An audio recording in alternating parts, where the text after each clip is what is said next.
Hello all. Today we are going to see regarding the minor disorders which is affecting during the pregnancy time.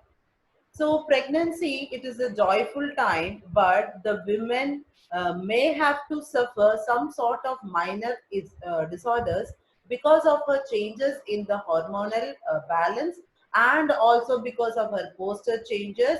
So because of all these things, some changes will be there in the body of the women and she may be having some disorders. So today we will be seeing regarding the minor disorders that is affecting a pregnant woman.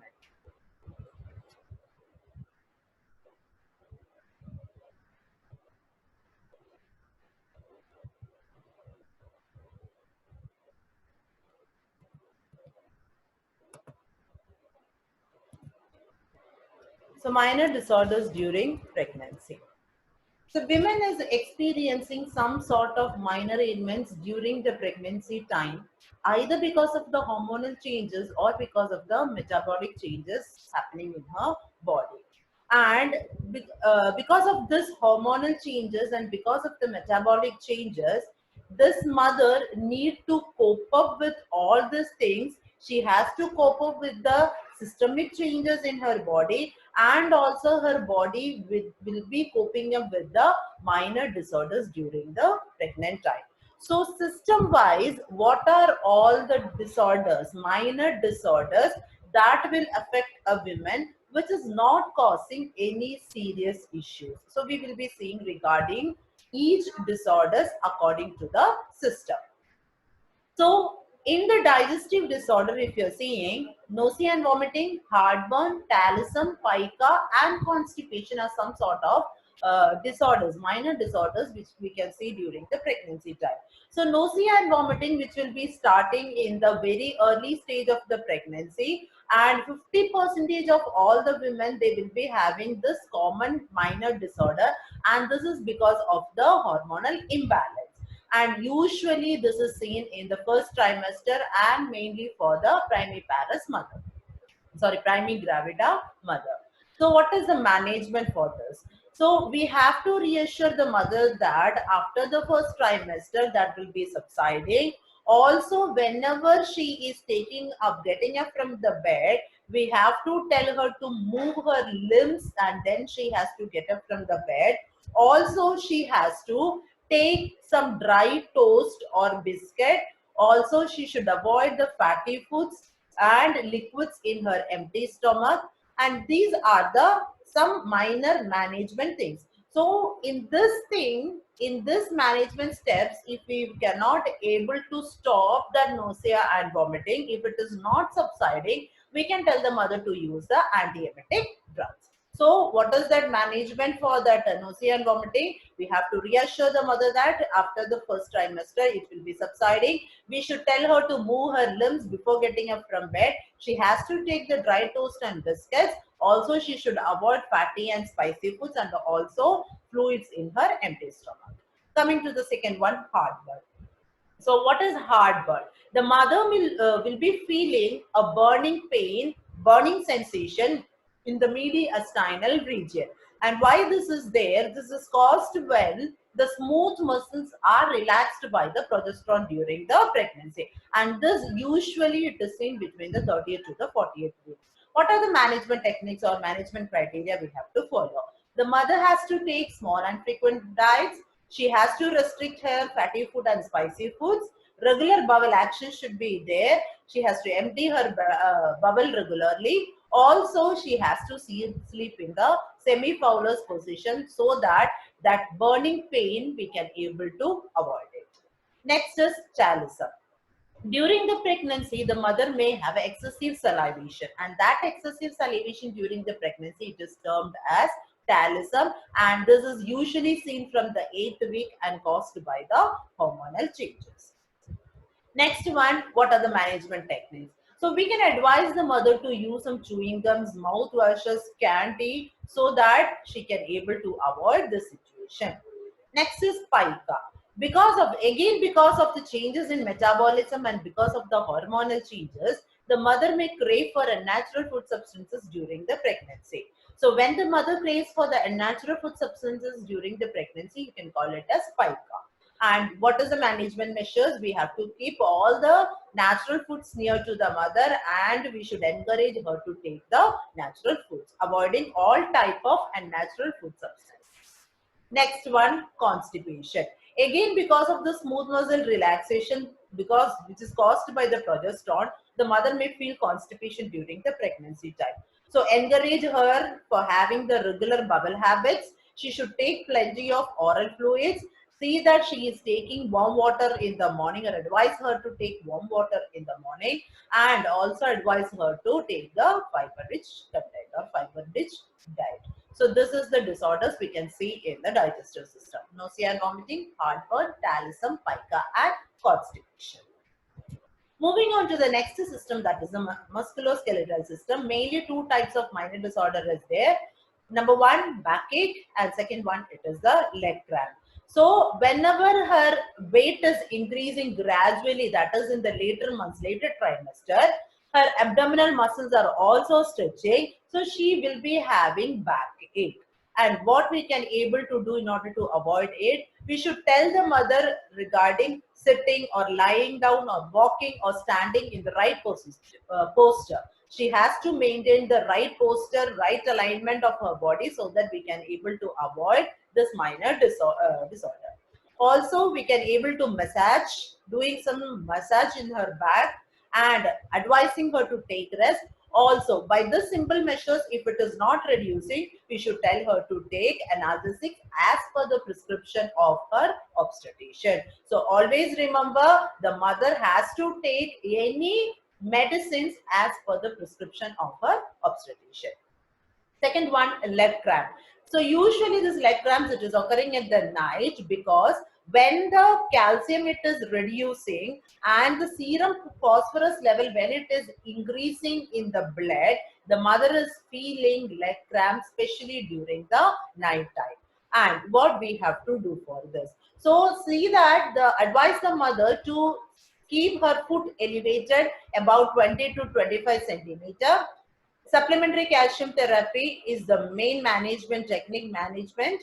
Next one, massaging and application of local heat may be reducing the leg cramps. So the musculoskeletal system, because of the gradual weight gain and because of the stretching of the muscles, the mother is having backache. Next one, a leg cramp, because when the serum phosphorus level it is increasing and when the serum calcium level is decreasing, there is leg cramp for the mother during the night time. Next system, that is genitourinary system. So in the genitourinary system, frequency in micturition and leukorrhea are the two main minor disorders we can able to see during the pregnancy. So frequency in micturition, it is seen two times. So first time, that is during the first trimester, and the next one it is in the last trimester. So in the first trimester, because of the pressure of the gravid uterus, it is increasing and the mother will be feeling the pressure over the bladder. She will feel the frequency in micturition. And in the late pregnancy, that is in the last trimester, when the fetal head is descending inside the pelvis, that time also the mother may have her disturbance in the bladder. So that is regarding the frequency in micturition. So mainly two times the mother may have frequency in micturition, that is the first trimester and the last trimester.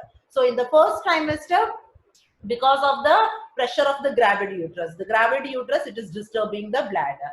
Second one, the late pregnancy, when the fetal head is descending to the pelvis. That time the mother may have the frequency in micturition.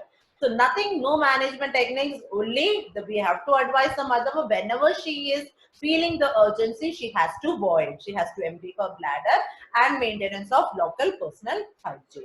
Next one, leukorrhea. So what is leukorrhea? Increased vaginal discharge, excessive vaginal discharge. So the word excessive here, it is very important, because normally a woman, she will be having, a girl, she will be having vaginal discharge, that is normal. But when it is increased, excessive vaginal discharge during the pregnancy, you will call it as leukorrhea. So again, what is the management technique? Frequently washing the vulva with plain water.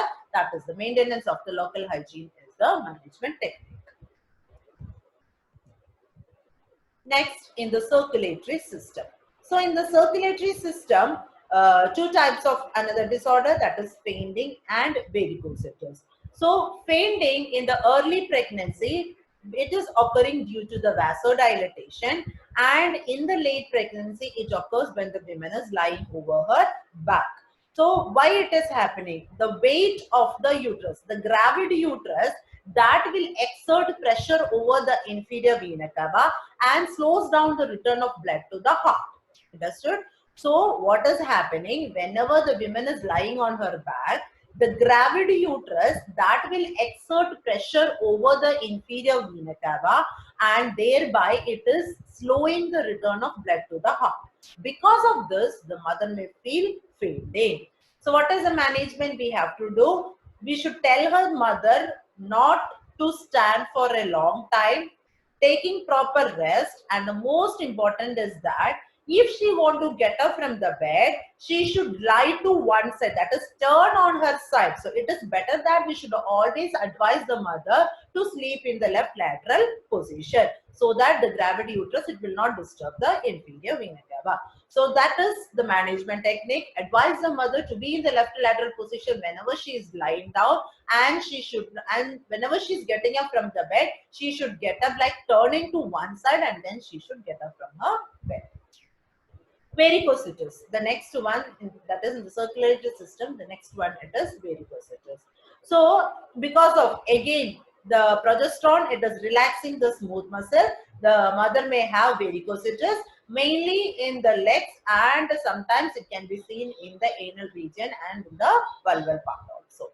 So if it is leg varicosities, what we have to do? One, we have to elevate the limb about 20 to 25 centimeter. We have to elevate the lower limb. And the second one is that we can able to apply elastic stockings or elastic bandages during the movement. So whenever she is getting up from bed and moving around, see that we are applying an elastic bandage or stockings. And if it is hemorrhoids, anal varicosities are also known as hemorrhoids. So if it is hemorrhoids, we should see that we are avoiding the constipation by giving food which is enriched with the fiber content. So by that we can able to avoid the constipation. Mother can use laxatives, and also she can able to apply hydrocortisone ointment. So if she is having any fish. Next, in the integumentary system. So in the last class also I have told that the changes which is taking place in the integumentary system. So in that the cloasma was coming. So what is cloasma or butterfly mask? So cloasma or butterfly mask, it is the extreme form of pigmentation which is seen around the cheeks and forehead, around the eyes of a pregnant woman. So what management technique we can do? We should reassure that after the pregnancy, this will also subside. That is the management. It's it. Because of the hormonal changes, the mother may have itching all over her abdomen, and the management is that we can able to use antihistamine ointment, and again after consultation with her obstetrician. So coming to the nervous system, another two disorders in the nervous system, that is carpal tunnel syndrome and insomnia. So what is carpal tunnel syndrome? The mother may have numbness or pin needle sensation in her hands and in her fingers because of the fluid retention. So in her fingertips, she will be feeling numbness or the pin needle sensation. That pin needle sensation in the tip of the fingers and the hands because of the fluid retention, it is known as carpal tunnel syndrome. What management techniques we can do? The mother can able to wear a splint in the hands during the night time, and also her hands should be resting over the height, resting high. Insomnia. So because of the disturbance in the fetal movements, because of her anxiety, because of the frequency in micturition. So many reasons are there for insomnia. Anxiety, fetal movements in the late trimester, and because of the urinary frequency, the mother may have insomnia during the pregnancy time. So you should advise the mother before she is going for sleep, she should empty her bladder, and in order to encourage for a good sleep, ensure for a good sleep, we can able to give a glass of warm water or milk during the bedtime. So that we can able to do. That is the simple management. So today we have saw regarding the minor disorders during the pregnancy time. So if you're seeing the minor disorders during the pregnancy time, in the digestive system, it is divided into, according to the system, digestive system, nausea, vomiting, heartburn, constipation, pica, and talism. In the musculoskeletal system, backache and leg cramps are the common minor disorders. In the genitourinary system, frequency in micturition and leukorrhea. Circulatory system, fainting and varicositis. Integumentary system, cloasma and itching are the minor disorders. And in the nervous system, carpal tunnel syndrome and insomnia are the common minor disorders we used to see during the pregnancy time. And all these minor disorders, it can be able to reduced by our simple measures, and if it is not subsiding, she has to consult her obstetrician. I hope you have understood the class minor disorders in pregnancy. Actually, it was a recap, so hope you all have understood the class. Thank you.